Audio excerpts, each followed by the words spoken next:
Priority 1 message from Starfleet coming in on secured channel.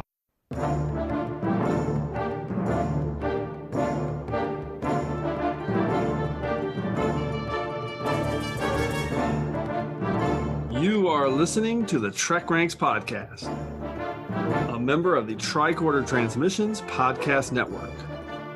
This is episode 35, featuring the top 5 TNG Guilty Pleasure Episodes.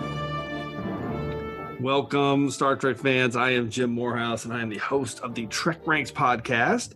And tonight we have what I think is going to be a fun, unique topic. It's one of our series-specific topics, and it's from Star Trek The Next Generation, where we're going to break down our top 5 TNG Guilty Pleasure Episodes. I love this topic because I think, well, we'll describe it a little bit more, in a little more detail here in the diagnostic cycle, exactly what a guilty pleasure is. But I like this topic because I'm pretty sure it's going to open us up to talk about some episodes that we haven't really mentioned before on TrekRanks up to this point. So I think this should be fun. And joining us for the Guilty Pleasure fun are two great former TrekRanks guests, Mr. Thad Hait and Mr. Josh Duffy. Thad, are you there, buddy? Yes, I am. All right. Thad was with us previously on episode 24, which is our top 5 scenes in a shuttlecraft. That was an awesome one. And Thad is the host of the Delta Flyer podcast, or podcast. I can never get it right because of your Delta Flyer. The podcast is Delta Flyer. The Twitter handle is Delta Flyer Pod. There you go. Okay. And Josh Duffy, are you there, buddy?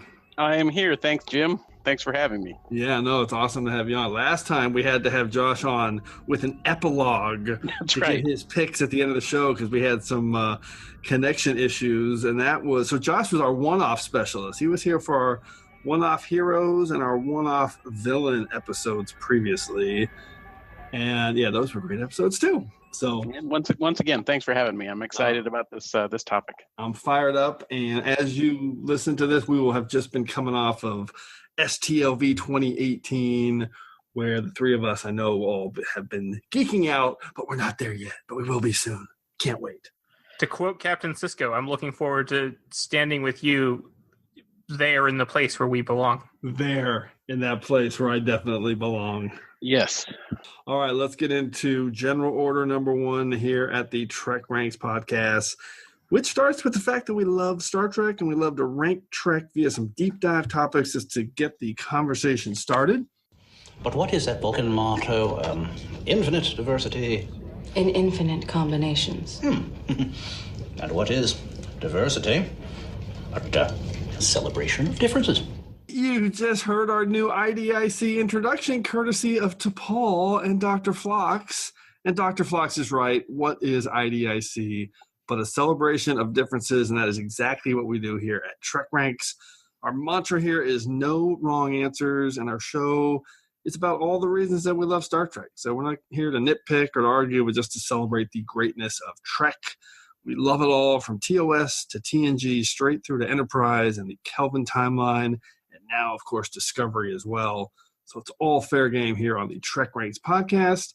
And just one reminder that we use episodes as a quick and easy shorthand, but the 13 films are also in play. It's just easier to refer to episodes as a catch-all. So tonight, 4 films from TNG are definitely in play.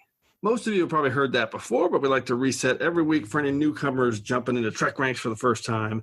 And on that note, a reminder that our entire back catalog is available for you to download and listen to at TrekRanks and at the tricordertransmissions.com, because one of the beauties of our show is that each episode is pretty timeless. You can listen in any order, and if you're familiar with Star Trek, then we think you'll find some fun and familiar topics that we cover. So if you haven't come back to listen to any of our old episodes, we highly encourage you to do that.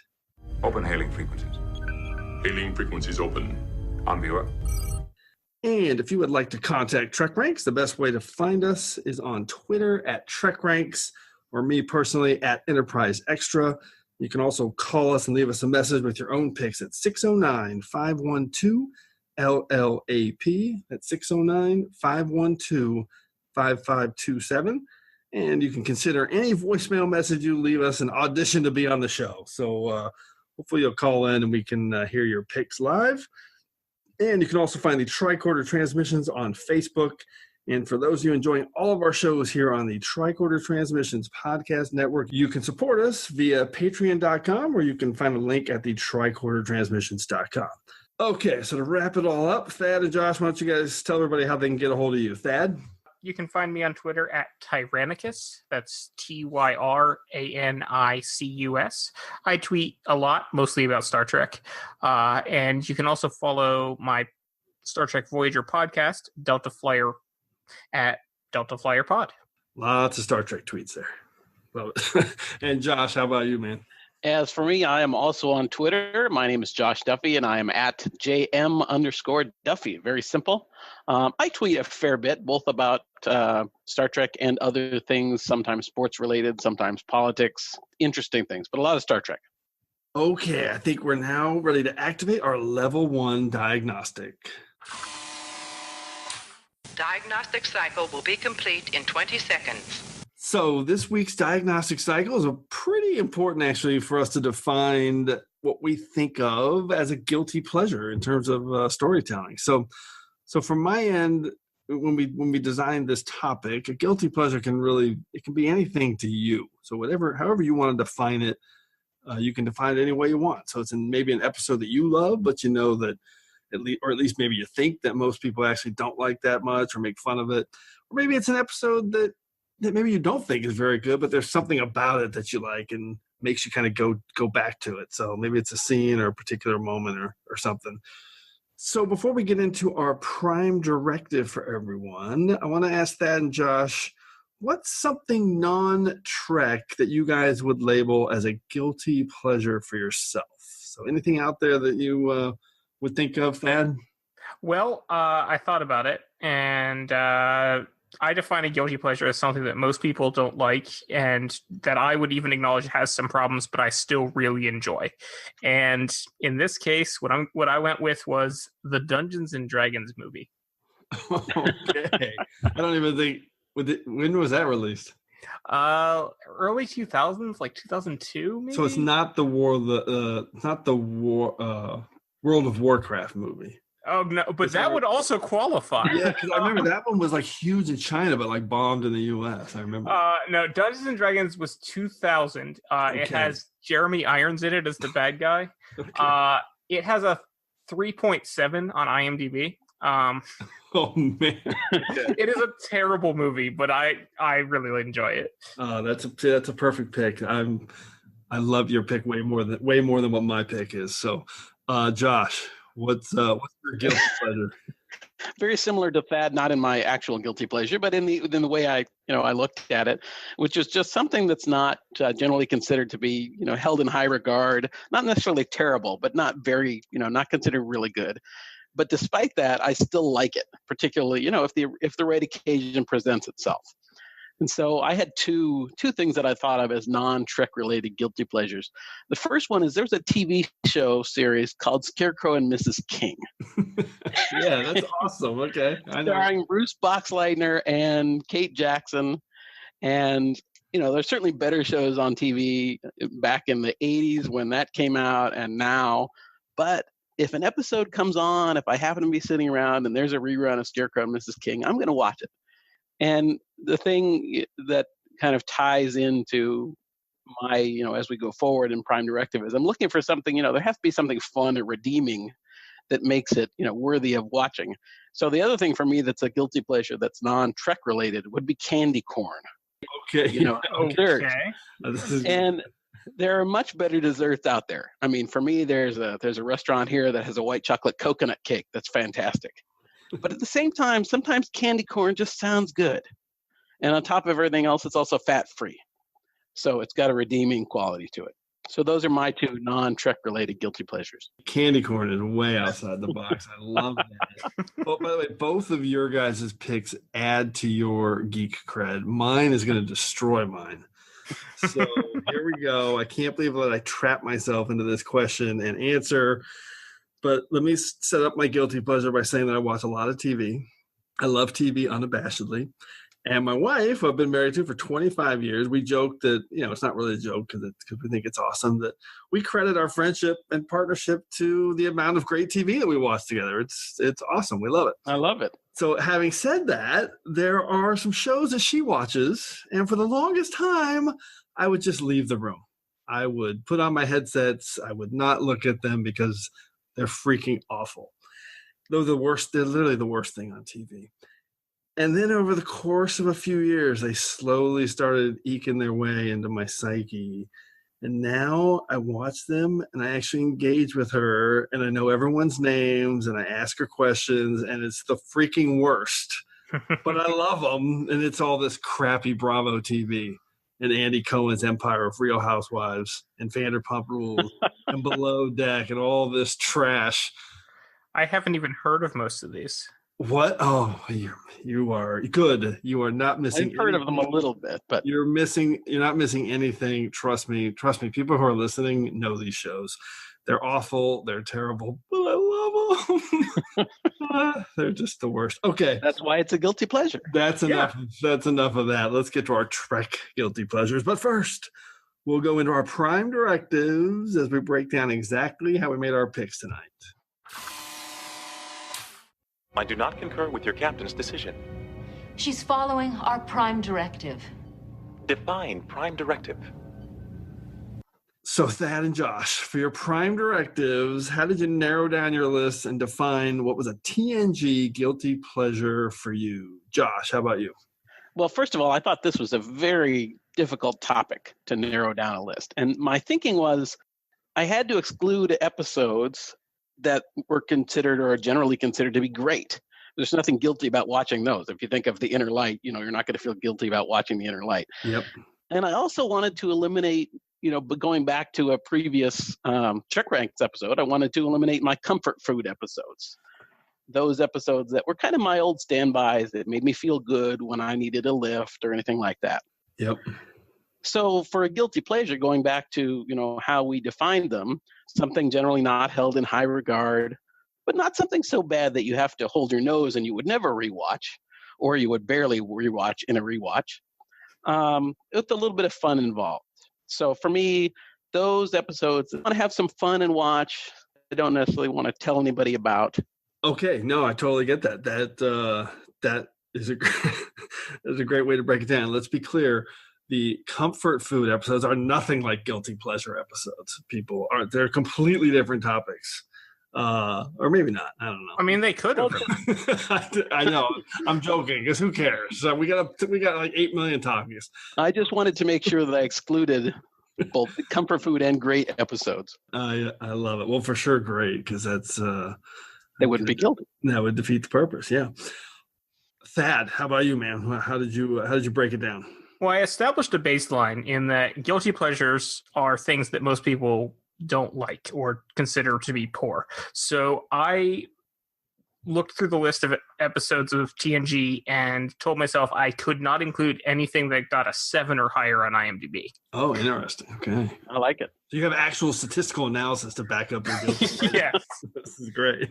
And then, of course, I had to legitimately like the episode. So I obviously, Code of Honor and Aquiel don't make the list.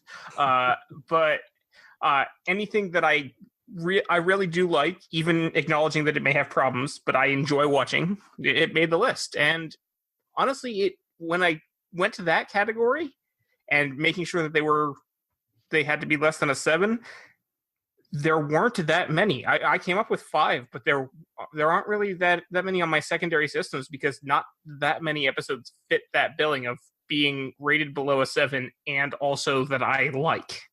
I love that you actually went to some statistical backup for your list. That is a great way to look at it. So for me, I did not look at it quite that cognitively. For me, I love Trek so much, I don't have too many places to point to for things that I think are cheesy or bad, but I still like because I like most of it. So instead, my list is just episodes that I like that I think generally other people really don't like. So it was that simple for me, and I think I'm pretty fair and straightforward here. So we'll see what the feedback's like on this. Super excited to get into the order of things because we have 180 episodes of TNG to choose from, which includes the 4 TNG films. And I'm pretty sure we're going to have some deep cut selections, so let's get to it. I am a Jem'Hadar. He is a Vorta. It is the order of things. And just a quick reminder on how we're going to go through the order of things. First, each of us will reveal our original TrekRanks 5 words and a hashtag summary to tease our picks. Then we'll reveal our episode and why we picked it. And at the end, we'll ask for a few secondary system selections for the picks that maybe just missed our list. Probably won't have too many of those tonight. And also, who knows, we might have some duplicates. We might not. But if you do, you'll know when you hear the defiant torpedoes. Okay, Thad, let's start with you. What's your number 5 pick for your top 5 TNG Guilty Pleasure episodes? All right. Well, my 5 words are 1 ticket to Vertiform City. And the hashtag is, oh, brave new world that has such people in it. Oh, and great. It's TNG. Well, they're all TNG. It's season 7, episode 23, Emergence. Fantastic pick. I thought this might be on somebody's list, so why'd you pick it? Okay. Well, I think this episode's a lot of fun. It's got the ship is coming alive and manifesting all sorts of weird things in the holodeck, and I just really enjoy it. I like the scene on the train and the conductor, and then who's driving the train, and then the guy shoots him, and it's like the whole process. There's just so much fun. You can tell the actors were having a lot of fun doing this episode because it's so bizarre and just ridiculous, and it's hilarious. Yeah, no one's gonna put this on a list of the top 10 episodes of TNG. And half the time you're just looking at it and going, what are they doing? So, but it's an enjoyable romp from start to finish, and I have never regretted watching this episode. All aboard the new Vertiform City. Yes. I had this on one of my toughest cuts list, so it did not make my list. It's on my secondary systems. Josh, what's your take on Emergence? Oh, I couldn't agree more. This is a great choice. Again, on my secondary systems list. I mean, I'm thinking about, Worf and the Hitman and the train conductor. It's just a fantastic pick, Thad. A very good guilty pleasure, fun, not good episode. What's cool about this episode is the end. When I like that it's the Enterprise becoming kind of sentient or some kind of whatever that message is of the Enterprise consciousness leaving the ship to go out into space. It's out there and kind of wacky, but it's kind of cool too at the end of the series to have that happen because the Enterprise is such a critical part of the show. Okay, let's move on to Josh's number 5 pick. What do you got, Josh? Well, before I jump into my number 5 pick, I wanted to explain my methodology of my ranking. Okay. Which was I had an epiphany about as I was trying to come up with how I was going to rank these 1 through 5. And so rather than, the best episode or whatever being number 1, the episode that I feel most guilty about would be number 1. So the episode that I consider as the most guilty of pleasures is my number 1. So in theory, the best of the episodes or the least guilt I feel is going to be my number 5 pick. So, oh my gosh! So you're actually reversed it. Oh man, I like that. Great, that is brilliant. Okay, that is why you're on this show, Josh. So thank you. Flipped it. You totally flipped it. I was actually just about to kind of rip you because anytime someone comes on and says, "Well, I didn't really rank the 5, so it's just 5," I say, "Okay, no problem." But when you start your list, that's number 5, and that's number 1. So exactly. So I thought you were going to say something like that, but no. You flipped it. So really, the one you're most ashamed of. It's going to be number 1, right? You're number 1. Oh, that's genius. Okay, I'm quickly gonna look at mine and see if how that fits. I think I did it that way. Yeah, mine works out that way too. Yes, I didn't think of that in my head, but that is definitely what I did. Yes. So my 5 words. Wait, no, I take it back. Sorry. Mine is totally not that way. My favorite one is number 1. So okay, forget there that. You go. I'm gonna keep it as is. I'm not gonna adjust. But have at it, Josh. So my number 5 episode, 5 words is Real Picard, please stand up. Hashtag Nice. Now get off my ship. Oh, This is Allegiance. interesting. I love this episode. And, yeah, I think it's a good episode. I don't think it's a great episode.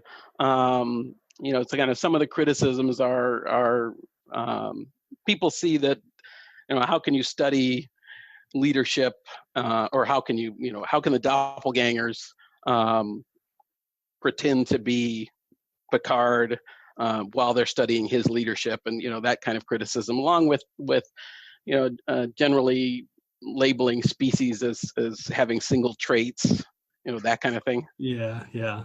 But I'm a sucker for doppelganger episodes of anything. So anything with doppelgangers is one of my, I love that. Along with mysteries, I also like the alien experimentation episodes. I think of Scientific Method and Voyager. Yes, I love it. Yep. And this kind of harkens back to that, and it's it's got Picard singing. He's having a date with Beverly. Not Picard, but you can't. Right, exactly. You can't fake Picard, but you can't beat that.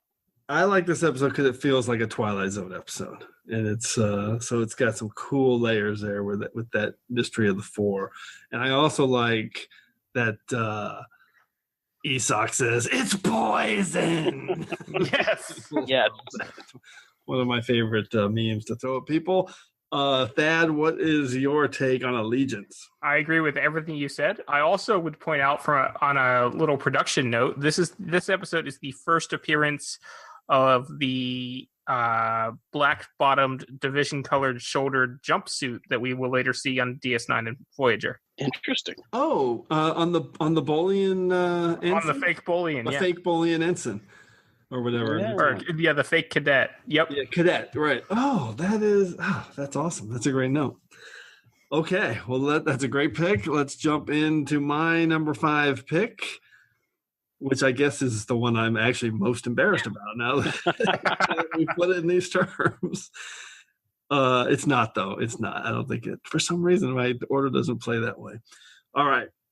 5 words and a hashtag. Mysterious revolving door feels like TOS. Hashtag baby needs a new pair of shoes. And it is the Royale from season 2, episode 12. It's number 122 for me at TrekRanks, so not very high. And I have a sneaky feeling that this is one that a lot of people are going to submit when they send in their picks, because it's actually a pretty fun little episode. I think there's some fun, campy kind of TOS vibe that it just gives off. And I really like that. I mean, a random revolving door on a planet that's just a blacked out production stage going into a casino that you can enter but never leave. I mean, that is so classic TOS. And there's a ton of fun moments. But one of my favorites that I want to call out is this really subtle scene with Picard when he figures out that he needs to read the book to see what's going on.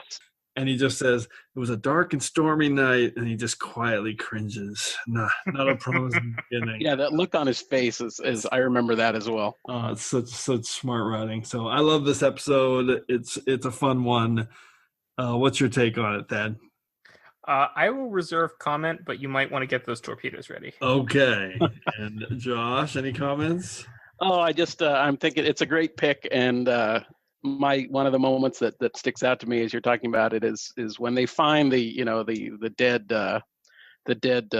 NASA astronaut, and Riker says it looks like the poor devil died in sleep, and Worf says, "What a terrible way to die." That's great. And so that's a great pick. I like when Worf's trying to use the elevator and he's expecting the doors to just open. That's right. You're broken. Okay, let's move to round 4. Thad, what's your number 4 TNG Guilty Pleasure episode? Well, my 5 words are check out but never leave. Hashtag baby needs a new pair of shoes. It's the Royale, because yes, this is another one that is never going to make the list of top 10 episodes of TNG, but is a lot of fun, especially just because it's designed to be a cringy, ridiculous story, because that's part of the plot, and it turns out exactly that way. And I especially love Data in this episode. Yeah, where he just fantastic. gets all into the part. He's fantastic. And that's a great point. It is kind of cringy on purpose because that's the whole point of the bad boy. Yep. It has the same sort of a very similar feel to a piece of the action in TOS in that regard. Yes, also excellent comparison. All right, Josh, any final thoughts on the Royale? Oh, it's a great pick by both of you. It's a fun, terrible episode. A fun, terrible episode. That is what guilty pleasures are all about. Josh, what's your round 4 pick? My round 4 pick is Our Captain Needs a Vacation. #Vosh. What? This is like one of my all-time favorite episodes. I know it is. Okay. But I don't think it's generally considered to be a great episode. Maybe some people. Interesting. I feel the same way as you do. In my world, everybody loves this episode. I know. I knew you were going to say that, which is why I actually have it down a little further on my list, which means a better episode. So far, your list is way better than Thad and my list in terms of rewatchability. But I think, some people, the kind of the criticisms that I've heard have been people consider it boring or by the numbers. It's not a great swashbuckler. Vosh isn't that great. And I don't agree with you. But I think that seems to be a general consensus, is that it's, and I think it's a wonderful episode. It has so many terrific lines and moments in addition to, Picard being tricked into purchasing the Horgon. Do you seek Jamaharon? I don't even know what that means. Jamaharon. Jamaharon. Thank you. I think it's a very fun episode and a guilty pleasure because I don't think it's a terrific episode, although I know you love it and I love it too. But that's my number 4 pick. I understand that, and now we have opened the door for Team Darren guy Thad to comment. Go ahead, Thad, Mr. So I actually really like this episode. Okay, I am Team Darren, but I don't hate Vosh. Okay, good. I just think Darren is a better choice for Picard. Okay, I don't hate Darren either. I just think Vosh is the no-brainer choice for Picard. And by the way, I realized that I forgot to actually say the name of the episode. Oh, it is Captain's Holiday, by the way. Yes, it is Captain's Holiday. For those who didn't catch that, and coincidentally, it is actually the episode that followed my number 5 pick in production. Oh, yeah, they're both season 3. Yeah, yes, very strange coincidence. That's curious because I have a similar thing happen in my picks later. All right, any other comments there, Thad? I don't know that I would personally consider this a guilty pleasure. It does score higher than a 7 on IMDb, so it wasn't on my list for consideration. And I actually consider this a good episode personally, but I agree that I have seen other people give the same criticism that you mentioned. But I personally wouldn't call this a guilty pleasure episode because I think it's a legitimately decent episode. Yeah, I would say the same, but that's the beauty of TrekRanks, and that's the beauty of our episode. This is great. Yeah. I'm sure I'm gonna get lots of listener feedback of episodes where people are submitting some of our favorites. So awesome picks. Okay, let's go to my round 4 pick and my 5 words in a hashtag. Please continue the petty bickering. Hashtag I find it most intriguing. And this is a deep cut pick, one that I fully expect no one else to have on their list. It's from season 1, episode 11, Haven. Which is way down on my list on TrekRanks, like in 160 or something. Not expecting that one. But I kind of actually like this episode. I mean, it's got some of those first year TNG issues with some of the tinny sets and the space music and a little bit darker lighting and some of the awkward, not fully realized character portrayals, especially from Troy and Riker here. But I dig the story, and I think I'm going to get dark for a second. I think Robert Knepper is a great actor and someone I've always enjoyed on screen. Sadly, I just want to call out that he's got a hashtag Me Too story out there about his behavior that has changed my views on him as a person. Won't get into it, but you can Google it, and I'm not going to talk about the guy without bringing it up because it deserves to be called out. So having said that, I like the Wyatt character, and I really like the mystery of the woman he's drawing and how that plays out with him being a doctor and going to the Trellian plague ship. So I like the general storyline. But the reason I picked this episode is this amazing dinner scene with Deanna and Loxana and the senior staff of the crew and the Miller family, Wyatt's family. That is a fantastic scene where they're talking about this wedding. It's super raw. It's really well written. I think people have kind of forgotten how good this is. It's awkwardly funny. And you got Mr. Home in the back banging the Betazoid chime every time Loxana takes a bite of food. And it's annoying everyone in the room. And it leads to the fantastic bit where Picard's telling Data that he's circling around the room like a buzzard. And then the fighting, and it ends with Data saying, please continue the petty bickering. I find it intriguing. For me, it's great, and it's a total guilty pleasure. It's not a great episode. I get it. People don't like it, but guilty pleasure. Mrs. Troy, I'm very interested in the Beta Z ceremony you mentioned. Could you tell us more? Why, I'd be delighted, Commander. It's an ancient ceremony, widely regarded as the most beautiful in the universe. After the young couple have removed their clothing, the bride and groom go naked? All guests must go unclothed. It honors the act of love being celebrated. No, you needn't worry too much, dear. Your body's not that bad. Besides, your husband quite likes the idea of seeing me unclothed. Stephen! Oh, you did know he's attracted to me, didn't you? Untrue, I don't... Stop this petty bickering, all of you! Especially you, Mother!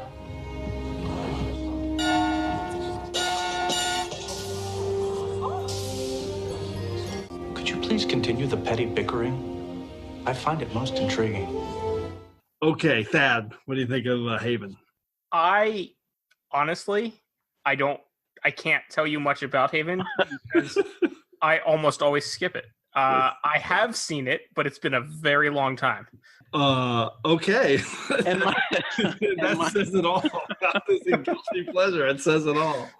And my confession is much the same. I have not seen it in a long time. I remember the dinner scene as you're talking about it. Now, this wasn't Loxana's first appearance, was it? That is a good question. It might have been. I think it was. Yeah, I think it might have been too. I think it was. Yeah. But other than that memory, I can't remember a lot about the episode because I tend to avoid it. Okay, well, a couple of things here. So it's coming true. We are talking about episodes we've never talked about before on TrekRanks. And any listeners, please give me your feedback on Haven so I can talk to somebody about it. Okay, let's move into... Your guests are no help. I know, my guests are awesome. All right, let's move into the soup round. Round 3. Thad, what's your pick? 5 words are, 'tis better to have loved, # when I have plucked the rose. It's season 3, episode 24, Ménage à Troy. I love it. So this episode is a little problematic. We've got like the weird sexual assault Ferengi vibe, but I do enjoy it. I think it's one of Loxana's better episodes. There's a lot of fun in this episode outside of the problematic stuff, and Picard's soliloquy at the end to convince the Ferengi to give back to Loxana is, well, it's just classic Star Trek. Everyone knows that scene. Yes, it's become a meme for sure. It's a great guilty pleasure pick. Yeah, this was on my long list. I didn't make my secondary systems, but it's it's not a great episode. No, and but I'll tell you the thing I always remember about this, and I actually really liked it. That was good use of Wesley. Was coming back chime in the static. Which I could almost do off the top of my head, but I will refrain. I like that moment. I think that's a real strong part of this episode. Yeah, it's the episode where Wesley becomes field commission ensign. An ensign, right? Oh, that's right. Yeah, that's right. Because of that. Yeah. All right, Josh. Any other thoughts on Ménage à Troy? Just nothing particular new to add. This was also on my secondary systems list, and yeah, the Picard's pleading for or fighting for Loxana is the classic, and almost enough to make my list by itself. That stuff makes it worth watching for sure. Okay, Josh, what's your soup round pick? All right, 5 words are Our captain's a pygmy marmoset. Ooh, Nice. Hashtag Introns, lizard kittens, we've reached our threshold. So if you haven't figured it out, this is Genesis from season 7, which I think a lot of people would argue is a terrible episode. But And they would be wrong. I'm curious, was this eligible on your list? No, it was not. Yeah, it was I one think I thought about. Yeah. But then I saw it had a higher rating than I was expecting, and it Wow. didn't make the list. I thought it might have a higher rating on IMDb, but this is a total guilty pleasure. I totally get it. Yes. So, Josh, why'd you pick it? Oh, it has everything. You have the best, when I think of this episode, and the reason why I picked it in my, 5 words is I think of Picard de-evolving into, a pygmy marmoset. I thought it was isn't it a lemur? Or it's a lemur or a pygmy marmoset. Okay. If you take Data's quote, he's scared of everything. The beginning of the episode starting with Riker, and he's frolicking in the arboretum, and he gets stuck with cactus pines or whatever they're called. Barclay transforming into a spider, and now he has a disease named after him. You have Worf's venom sac. All of these, I could just watch this episode again and again, even though I don't think it's a very good episode, for just each individual, idea of what each crew member turns into or de-evolves into. Yeah, no, it's fantastic. And Thad, before I ask you for your comments, I'll say my number 3 pick, 5 words and a hashtag, Barclay Spider and Picard Lemur, hashtag I am in, and it is Genesis, which I actually have ranked pretty high at TrekRanks, number 89. So, everything you said is spot on, Josh. I think it's a bit of a mixed bag in terms of, I think, the general response. Some people love it, some people don't. But I think it's a pretty great romp, and it's super scary and moody. It's definitely one of the most unique for TNG and in that regard. And I think a part of that is the great direction from Gates McFadden. It was her only Trek directorial effort was this episode, and it definitely has 2 of the greatest frights in Trek history.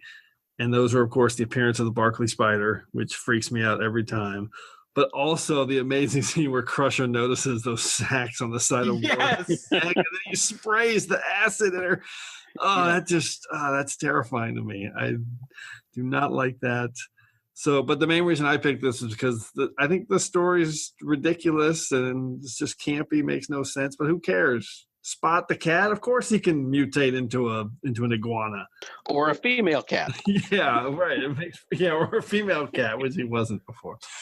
All right, Thad, what's your take on Genesis? I love Genesis. Like I said, this was actually one of the first ones I thought about when you mentioned this topic. But then when I set my Prime Directive, I couldn't choose it because it is actually rated a little too high for that. But I love this episode. Everything you guys have said is perfect. It is just a fun romp, and I really enjoy it. I also like when Worf is breaking through the sickbay door, and you can clearly see that it's paper pasted on top of the set. I don't know what you're talking about. Oh, it's classic. All right, let's go to round 2 of our guilty pleasures. Thad, what's your round 2 pick? Okay, my 5 words are Ray as the rising sun, hashtag Masaka is waking. Oh, yes. And it's season 7. We're getting a lot of season 7 here. Episode 17, Masks. There's no way we were doing this episode without somebody picking masks. Hit it, and I just when I first saw this episode, I thought it was terrible. I'll admit that. Actually, I think when you did the episodes we've grown to love, I think I picked this as one of the ones when I did the reply. Awesome. Because I have over the years discovered that this episode is so much fun. All down to Brent Spiner's amazing acting abilities. For sure. He is crazy good in this. And crazy. Yes. Captain! I've been waiting for you. You should feel honored. I don't usually wait for anyone. What is it you want? Masaka. is waking. Are you Masaka? I am not Masaka. I am Hait. What have you done to Commander Data? Commander Data? You mean the one who was here? Yes. He's gone. Who can say where? Josh, what's your take on Mads? I agree. I think it's definitely a guilty pleasure episode. I didn't pick it because it's not one I turn to for when I need a guilty pleasure fix, but I think it's a great pick, and it's one that certainly gets a lot of debate about how good of an episode it is. So I don't think there's any arguing that it can fall in the lower rankings. I think it's generally reviled by most people, but then everyone kind of winks at it and knows it's secretly awesome. I mean, it's really the perfect guilty pleasure because it's like a feast for the senses. There's really so is. much going on in this episode. You're like, what the hell are they doing? And it makes it kind of fun to watch, even though you know it's just bad. It's not very good. I love this as a guilty pleasure choice, and it was on my secondary system. So fantastic pick. All right, Josh, what's your round 2 pick? My round 2 pick is Vegas, Nevada, or Theta 8. Ooh. And for the first time, perhaps in TrekRanks history, Jim, my hashtag is baby needs a new pair of shoes.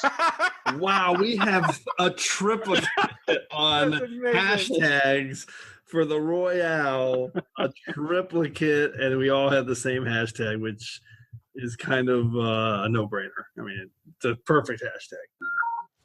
Commander, these cubes are improperly balanced. I believe their final resting position would be to repair them. I believe so. I will make another attempt. Baby needs a new pair of shoes.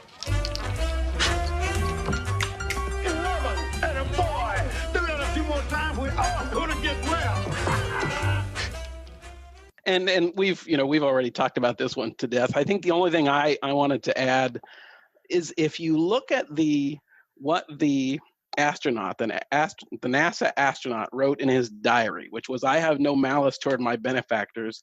They could not possibly know the hell they have put me through, for it was such a badly written book filled with endless cliches and shallow characters. So good. I shall welcome death when it comes. That's this episode. Yeah. Yes.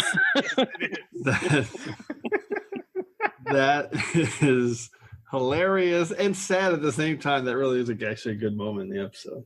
Anyway, so that's my number 2 pick. And as someone that, for those that know me a little bit or have listened to my previous or first appearance, I think I do like to occasionally throw the dice. Hit the tables. Yes. And so this episode speaks to me in that way as well. I love it. I know that about you. That is great. Thad, any final comment on the Royale? No, honestly, I think I've said as much as I could, but I do really enjoy it, obviously, since it was on my list too. And it is the perfect guilty pleasure. I'm glad that one is the triplicate. We might still have another triplicate. Who knows? We've got a few more picks here. All right, let's go to my round 2 pick. And my 5 words and a hashtag. Serious Waterworks every time. Hashtag RIP Kestra. We hardly knew thee. It is from season 7, episode 7 of TNG, Dark Page. Wow. Yeah. And this is my favorite Loxana episode, and I think it's Majel Barrett Roddenberry's best Trek performance. I have no idea what it is on IMDb. But I have found over the years, most people don't like this episode. They kind of very low on IMDb. Yeah. Okay. So there you go. I actually really like this episode. I bawl every time I watch it. I'm not really sure why. I'm not actually a big fan of episodes where characters go into someone else's mind or whatever. And I totally get that it's a bit hackneyed and far-fetched to think that an intelligent and well-rounded and traveled person like Loxana Troi could just eradicate the memory and record of having a daughter after this tragedy. But for some reason, this performance from Majel just kills me. And I think the reveal at the end of the episode really works. And I love cute little Kirsten Dunst as Hedril, the daughter that sparks the memories of Kestra, her daughter that died. And I just like this episode. I am dying to hear what your guys' take on it is. Thad? I have to respond more or less the same way I did about Haven, because but honestly, I just like this episode so much. I think I like Haven more than I like this episode. I don't know. This episode I've seen it a couple times. It's never clicked for me. I just do not care for this episode. But no wrong answers, and I'm glad you like it, Jim. Awesome. And Josh, any memories of Dark Page, or have I gone too deep again? No, it was a little too dark for me to think of as a guilty pleasure, or a little too sad for me to think of as a guilty pleasure. Yeah. But I agree with you. I think Majel's performance is fantastic, and I don't think you're off base in picking this as a guilty pleasure if it speaks to you. Yeah, I just like I don't know, for some reason I always enjoy it. I know, but I know that most people really don't rate this episode too much. So, okay, let's move on to round one. By the way, that episode was written by Hilary J. Bader, who did a handful of episodes and actually died in 2002 at the young age of 50. So that was sad. I wanted to mention that because she wrote a bunch of good Trek episodes through her time. All right, let's go to round one and hear Thad's number one TNG guilty pleasure. All right, my number one, my 5 words are, I went alliterative with my 5 words this time and went with sexy spectral Scottish space sweetheart, hashtag I love lamp. It's Sub Rosa. I cannot defend this episode in any way, but I enjoy this episode because Grandma fires lightning, and it's just so ridiculous. We've got Scottish guy with his dinner go into the hoose, and then we've got like I said, Grandma firing lightning, and that how can you not love an episode where Grandma fires lightning? Do not light the candle. And Grandma fires lightning. She definitely does that. Like I tried to tell your grandmother, the house is haunted. Haunted? You believe what you want, lass. Just dinna light that candle. Why not? It'll bring the ghost. It's his home. Oh, he's out now, wandering across the land, angry up and driven out. That's why he's bringing the storms. Oh, I think your imagination is... Think what you want. See what you want. Just do as I say. Dinna light that candle, and dinna go to that house, or before you know it, I'll be burying another Howard in this cemetery. Sub Rosa, I'm not sure how I never even considered this as a guilty pleasure for somebody, but it's kind of a no-brainer. Josh, what's your take on Sub Rosa? I'm much the same way. I thought about this when I was thinking about, bad episodes, but I did not think about this as one that I have any desire to watch. When I'm doing a rewatch, it's a kind of a hold my nose episode. I don't get a lot of joy out of this one. Yeah, I always say, hey, it's written by Brandon Braga and directed by Jonathan Frakes. What could go wrong? Genesis was also written by Braga. Well, that's... But Genesis is fun. That's an awesome episode. So. Okay. Sub Rosa, I love this topic. It's turning out better than I could have ever imagined. Josh, you're reacting much the same way that the reaction I got when I was on Trek Live recently and picked Fairhaven as one of Janeway's toughest command decisions. Ooh, I haven't listened to that yet, by the way. I'm going to. That is, that's interesting. Okay, no spoilers. I don't want. That's awesome pick. Josh, what's your number one TNG guilty pleasure? So this would be my most guiltiest of pleasures. Yes. 5 words, and the children shall lead. Oh no. Hashtag he's my number one dad. Oh yeah. I thought this might be picked by somebody. And I know how you feel about it, Jim. By the way, this is Rascals from season 6, I believe.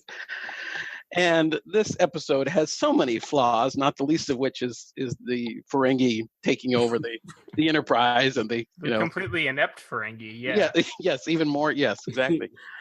But I think I just really get a kick out of the the kids, young Picard, Ro, Guinan, and Keiko solving taking back over the ship.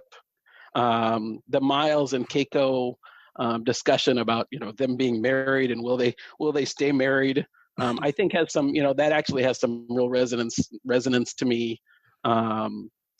And I love even the computer for the kids' computer. Can you spell Enterprise? That's right. I love the computer. And Picard, young Picard. I want to see my father. Let me see him now. Now. Right. I don't know if they'll let me, Jean-Luc, but I will ask. Thanks, number one. He's my number one dad. And you didn't. So that is my number one guilty pleasure. That's classic. And you didn't mention Alexander running around. That's right. I forgot about that. Yes. Kid. The kid actors in this are special. I mean, especially the Ro actress and the young Picard are dynamite. I love that they got the same actor that they got that played Renee in Family to play Picard. Yep. Yeah, for sure. That was good. And they look kind of different. So I really like the way that worked. And I think, Jim, when you mentioned the young Ensign Ro or young Ro, I kept thinking back as I was rewatching this to Major Kira's experiences, in Deep Space Nine as a Bajoran, and just harkening back to how difficult that childhood was for her. And when Ro in this episode, young Ro, will she get a chance to re-enjoy her childhood and those I found that to be also kind of interesting. Yeah, that's good. And this one was directed by Adam Nimoy. So I didn't know that. Yeah, that's a interesting fact. And really Carrie Farrell. That's right. Yes. Yeah, it's a guilty pleasure. This is guilty pleasures defined. I think we'll get a lot of Rascal picks, but wasn't on my secondary systems, but I will I am going to drop a bomb here with my number one. And by the way, you guys are both going to go, I don't remember this episode at all. Because it is one of the most vanilla episodes of Trek. Most people hate it. I actually love it. It's number 74 at TrekRanks, which is pretty high. And my 5 words in a hashtag, Warp 5 speed limit fail, hashtag don't care, love this episode. It is Force of Nature from season 7 of TNG. I love this episode. There's actually a lot going on here. There's a mystery of the missing Federation ship, the Fleming. There's this Hikaris corridor mystery. Some Ferengi show up, and they Ferengi back, right? They aren't completely inept. These are actually one of the better uses of the Ferengi in TNG. They're mildly threatening in this episode, as you don't really know what's going on. You've got biomimetic gel because Dr. Crusher thinks that maybe the Ferengi attacked the Fleming for biomimetic gel. Always a great Trek reference anytime you get some biomimetic gel coming up. And I actually really like these protagonists in this episode, and they don't even show up to the end of the second act. It's Rabal and Sarova, the Hikaran terrorists who want to prove to the Federation that the warp fields are destroying space in their sector and damaging the space around their homeworld. And Sarova kills herself at the end of the third act. So it's a very oddly structured episode. It's kind of weird pacing, but I love the great conservationist message. And the biggest issue that most people have with this episode for me is not a factor. And that's, everyone says, well, they set this whole thing up and never mention it again. And first of all, that's not true. It does get mentioned 1 or 2 times.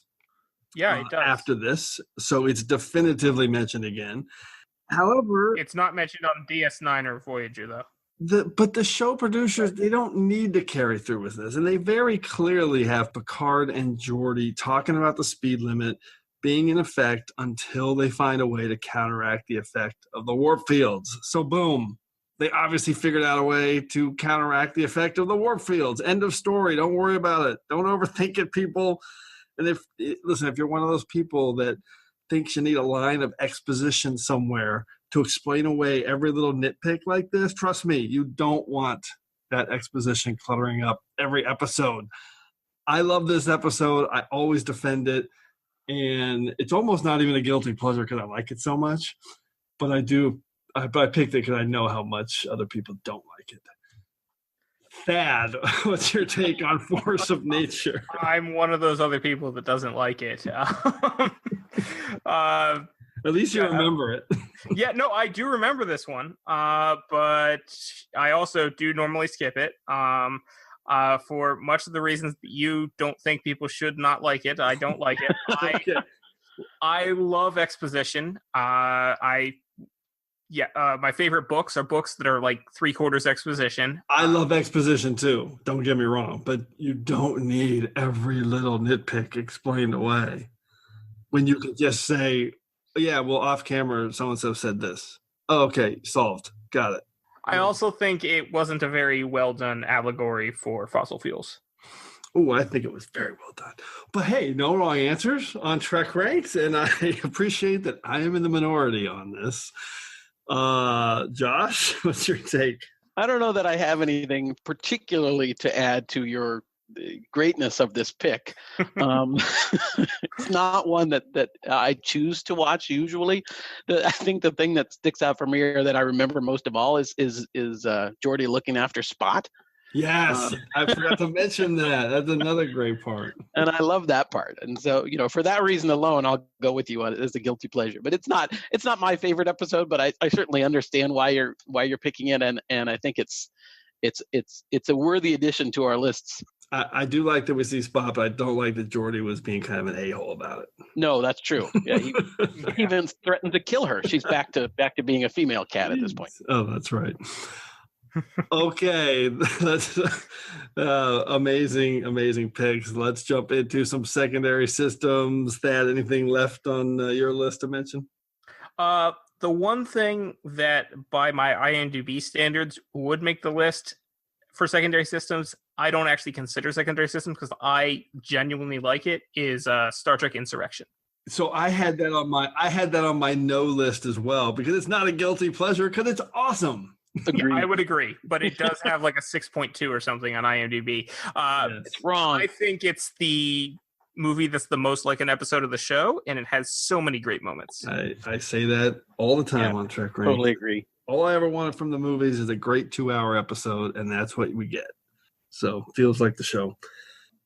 Josh, any secondary systems picks to throw out? Well, I was close to picking Clues.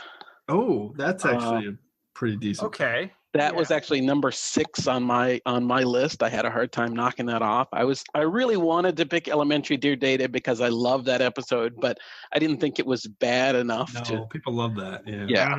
I also thought about 11001001. That's another one. I think people like Minuet in that enough. Yeah, that's the reason that I would have picked it as a guilty pleasure. And then I already mentioned Menage a Troi was on my list. Remember Me, I thought about as well. Oh, people love that. I really like that one. But season 1, pretty much anything could be a guilty pleasure. So yeah, there are some legitimately good episodes in season 1, like Home Soil and Arsenal of Freedom. Totally agree. Those are two of my favorites. So my secondary system, one that we haven't mentioned yet. My toughest cuts were Masks and Emergence, but my the one I was going to throw out there was Encounter at Farpoint. Mm-hmm. A lot of people deride that, and I wasn't really a guilty pleasure because it's the first episode of the series. So how could that be a guilty pleasure? But man, a lot of people don't rate it, and I actually think it's pretty good. I love it. And then let's just give a special shout out to the outrageous Akona, and also because the guy's name is Thad. So his first name is not Thaddeus, but Thadian Ogona. Yes, it is. Yes, so you have that in common with one of the worst characters probably in Star Trek history. Let's not say worst, let's say least appreciated. Right. Okay. Awesome job, guys. Guilty pleasures are the best, but now let's get into our regeneration cycle. Computer, activate regeneration cycle. Alcoves beta and gamma. All right, quick recap of our picks. Thad, break down your top 5 TNG guilty pleasures. All right, so for number 5, I had Emergence. For number 4, I had The Royale. Number 3, Ménage à Troy. Number 2 was Masks. And at number 1, I had everyone's favorite Candle Love with Sub Rosa. Did I light the candle? So you had 3 from season 7. Yes. And 1 each from season 2 and season 3. So that's pretty fantastic. Josh, break down your 5. My number 5 was Allegiance, followed at number 4 by Captain's Holiday, followed at number 3 by Genesis, number 2, everyone's pick, The Royale, and my most guilty of pleasures was Rascals. Rascals, fantastic pick. So you had 1 each from season 7, season 6, and season 2, and 2 from season 3 back to back. All right, so my top 5 were The Royale, Haven at number 4. Number 3 was Genesis. Number 2, Dark Page. And number 1, where I kind of cheated because I actually love this episode, is Force of Nature. So I also had 3 from season 7, my top 3, and then 1 each from season 1 and season 2. So on the breakdown, we had 1 duplicate that was Genesis and 1 triplicate fantastic that we all picked, The Royale. And we had 3 Loxana Troy episodes picked. So I find that kind of interesting as well.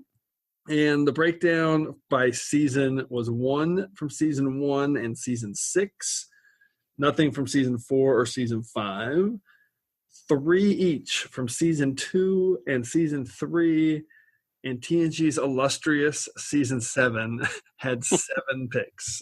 So that is not that surprising. And I guess all those season 2 picks were The Royale. So, okay, lots of breakdown of our statistical analysis there. Honestly, I was expecting, as soon as you said that, as soon as you gave me this topic, I'm like, this is going to be full of season 7 episodes. Yes. It's a fair observation. Although I will say, if on because season 7 is obviously maligned, but on the high end scale, it's actually got like 6 episodes in my top 20. Oh yeah, which is kind of unbelievable because you got All Good Things, Gambit, Lower Decks, Parallels, the Pegasus. So there's some real high end stuff in season 7. So let's not forget that. Okay, as we do every week, we've once again entered a temporal causality loop. So before we can depart the show, it's time to hear from our listeners. The Enterprise has been caught up in a temporal causality loop, and I suspect that something similar may have happened to you. For this week's temporal causality loop, we're jumping back to episode 33 of the TrekRanks Podcast and our top 5 Kira Nerys episodes. And I love Kira. And I'm just going to highlight 2 awesome lists this week that came in. One that had my favorite deep cut picks, and one that included an awesome full 5-word summaries and hashtags that was amazing. So first up is the angry DSC Tribble, who is at Ellen in Anger on Twitter. And her 5 deep cut picks were fantastic. She had Indiscretion and Return to Grace, which I had one of those picked because I love those Ducat and Kira Rhodes show back-to-back episodes. She also had Sons and Daughters from the Dominion DS9 Takeover arc, Wrongs Darker Than Death or Night, which is a brutal episode, and then she had Duet at number 1. So she had 4 really good deep cut picks there, and an all-time classic with Duet. And then we got a complete list from former guest at TrekFanRick on Twitter, who sent an awesome list of 5 words and a hashtag summaries, and I'm going to quickly go through. Number 5, Kira is not an artist. Hashtag new emissary, old ways. From A Session, which is an awesome deep cut pick as she battles her Dajara, and I love that episode. Number 4, still fighting her own way. Hashtag not the voice of the Konma from past prologue. A great deep cut Kira pick from season 1. New father figure, old regrets. Hashtag why do all the Cardassians get attached to Kira? That's ties of blood and water. Number 2 was Nerys, tell me a story. I love this. And then hashtag rocks the baseball cap from Starship Down.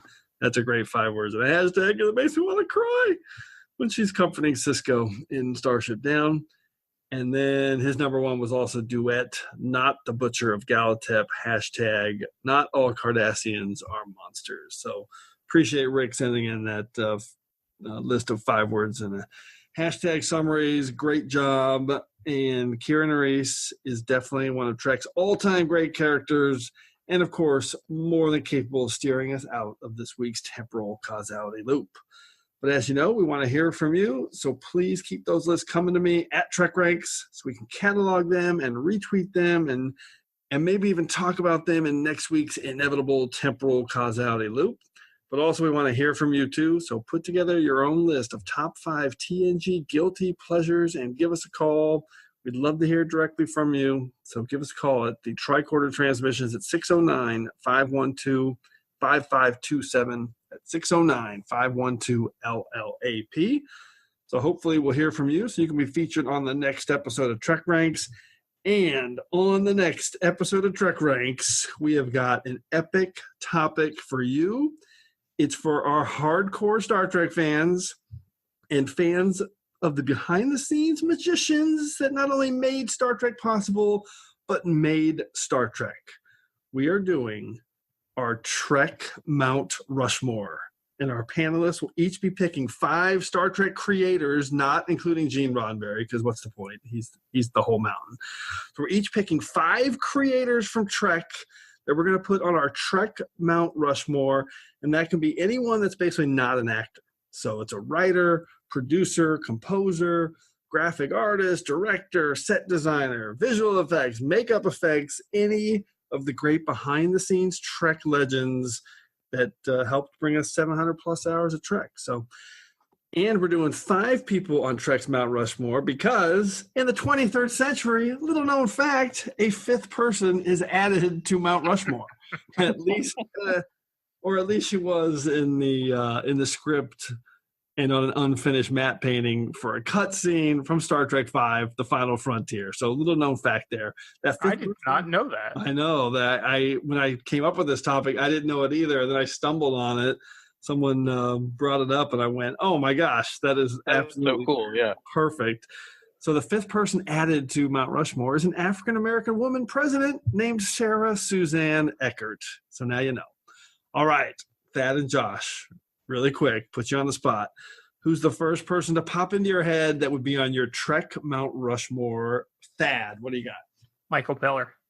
Michael Piller. Great pick. Oh, single tier. That's an awesome pick. The writer of Insurrection and the architect of TNG's heyday. Fantastic pick. Josh, how about you? First person that popped in my head was Ira Stephen Bear. Oh, another great pick. This is going to be tough to keep it to 5 because there's going to be big names like the 2 you just mentioned, but there's going to be other people. Michael Westmore. Michael Westmore was the second name that came to me. Or Jerry Goldsmith or Dennis Gene Kuhn or Mike Akuda or Gene Kuhn or Michael Brandon Braga. Or Brandon Braga. Maybe not. Jerry Taylor. Yeah, the list goes on and on. It's going to be tough to come up with just 5 for your personal Trek Mount Rushmore, but that's what we're going to do on the next episode of Trek Ranks. So, all right. So before we wrap it up here, a huge thank you to Josh Duffy and Thad O'Connor Hait, which I'm now totally going to call you every time I see you. for coming on the show and imparting your Trek wisdom on us tonight. Thanks, guys. I hope you guys had fun. Oh, it was a blast. Thanks, Jim. It was a lot of fun. This is a great topic. Way better than I even dreamed when we thought it up. So thanks again, everyone, for engaging with us here on episode 35 of the TrekRanks Podcast.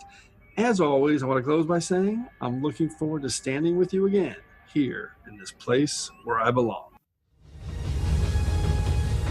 But what do you know? We're here! New vertiform city.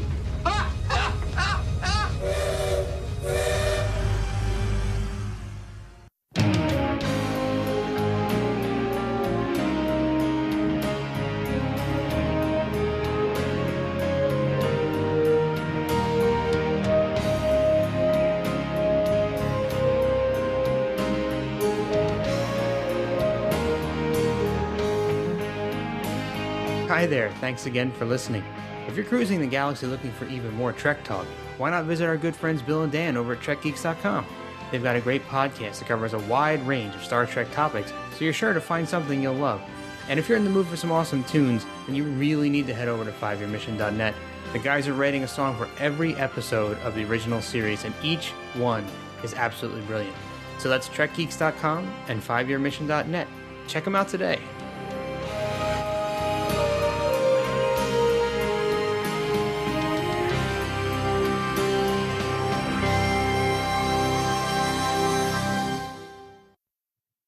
I definitely compliment you, Jim, on picking 3 episodes that I never would have expected. Well, yeah, you were really thinking outside the box. As I was doing Force and Nation, I realized I really shouldn't have picked this because I actually love this episode. It's not a guilty pleasure, but I'm glad I did just so I could rail about it because for some reason I like that episode. And when I kind of got into fandom, because back when TNG aired, you're not interacting with people.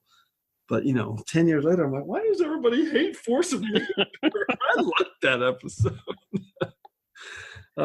Too much. I was quite proud of it looked better on paper than it did, I don't know if you caught it. My 5 words for Captain's Holiday were our captain needs a vacation. And my 5 words for my next pick, Genesis, were our captain's a pygmy marmoset. I did not put it on that. Nice. But that is fantastic.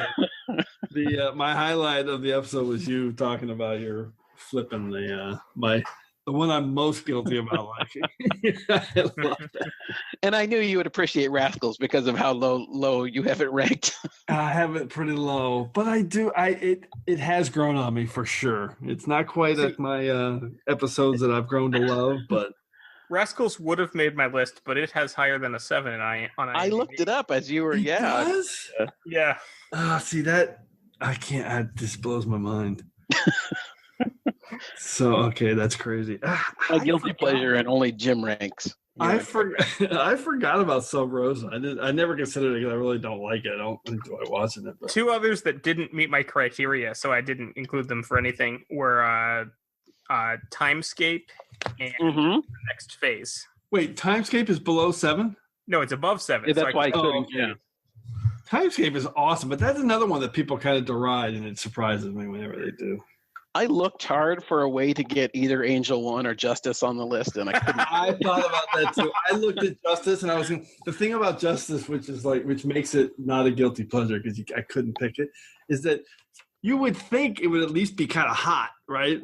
People running around, you would think it would at least be titillating or sexy. It's not. No, not really, I don't want to see any of this. Get this off my screen. It's not even titillating. That's why I was leaning a bit more towards Angel One in that way. Now that one is hot because I love all those hot 80s women. So. Right. Yes. Oh, class. Besides, Riker's showing some skin there. Too funny. I was actually going to say that too. That one of the reasons I like Haven too is the go back and watch Haven, you guys, because it's not that bad. It's actually not that bad. Haven is just one of those that I'm just sort of on, so I usually skip it. But yeah, I'm telling you that it's worth it for the fighting between the Millers and Loxana. That scene is genius. So. I thought about Skin of Evil too. Oh, but that one's not. Guilty it's not pleasure to watch Yar die. Well, that's the reason. Classic. We're gonna do this again now for another series. This will be great. I tried to find something I find pleasure in Code of Honor to. I was gonna say somebody might find it as a guilty pleasure, but well, I told Jim that if this were open to all the series, all of my guilty pleasures would have been Voyager. Oh, without a doubt. Same. I mean, every single one. When we do Voyager, that's gonna be an. Threshold would be making that list. Oh, absolutely. Ooh, I don't know if that'll be on my top 5. Would you notice that I included in my hashtag for Genesis? By the way, Trek Mount Rushmore is going to be brutal. I haven't even started that. I don't even know how I'm going to pick 5 people. Oh, it's going to be brutal. So many great ones. Okay, you guys are awesome. I am going to hit stop, and I'm going to close the meeting because when I close the meeting, all the files come to me automatically.